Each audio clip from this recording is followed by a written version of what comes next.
Well, hello there. Thanks for joining us. If you sponsored a family member to become a Canadian permanent resident, at the time of sponsoring them, you would have signed an undertaking to be responsible for their financial needs and to save them from having to rely on the government for social assistance. Now, in light of the events brought about by the COVID-19 pandemic, many Canadians have had to rely on the government for employment insurance benefits and for benefits under the Canadian Emergency Relief Benefits Program.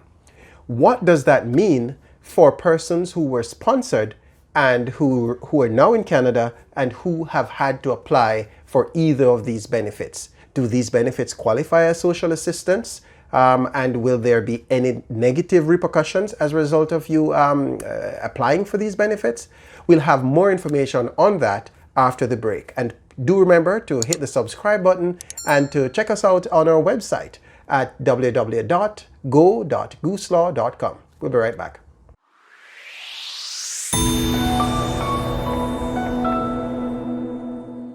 Welcome back.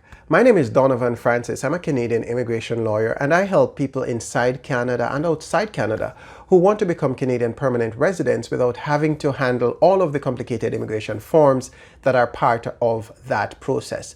Now, if you're a Canadian who has sponsored a family member, an immediate family member, to become a Canadian permanent resident, at the time you sponsored that family member, you would have had to sign an undertaking to be responsible for the financial needs of that family member and to save that family member, to avoid that family member from having to rely on the government for social assistance. Now, social assistance includes any kind of financial support that the person will need for their everyday living purposes, for housing, for food, for health services that are not covered by provincial health benefits, and so on.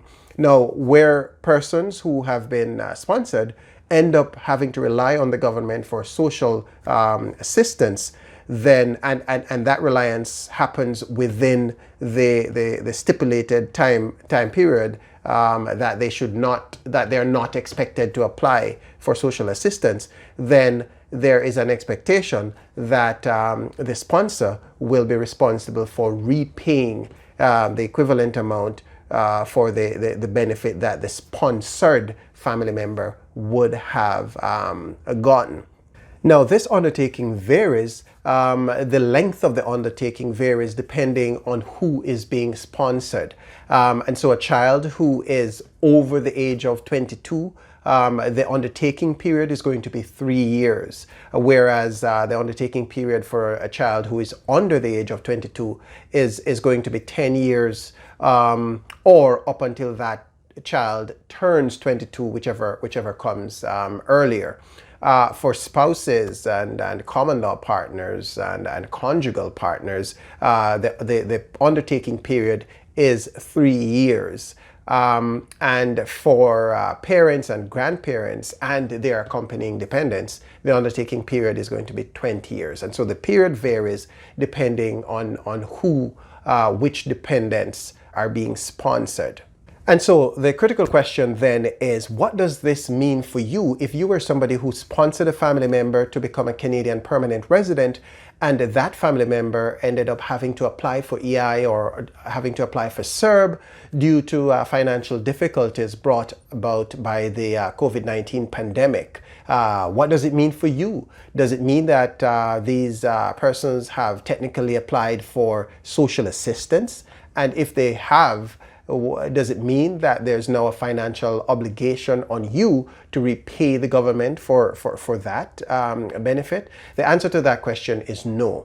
The definition of social assistance under Canada's immigration regulation states that social assistance has to do with programs that are administered by provinces and territories, rather than programs that are administered by the federal government. So the employment insurance program is a federally administered, a federally managed program, as too is the Canada Emergency Relief Benefit Program and by virtue of that, they do not fit into the definition of social assistance. And this is something that the immigration authorities have clarified since the CERB benefit was introduced by the federal government. And so again, if you're somebody who sponsored relatives to Canada who are still within that period of undertaking, or if you're somebody who is who is thinking of sponsoring a family member,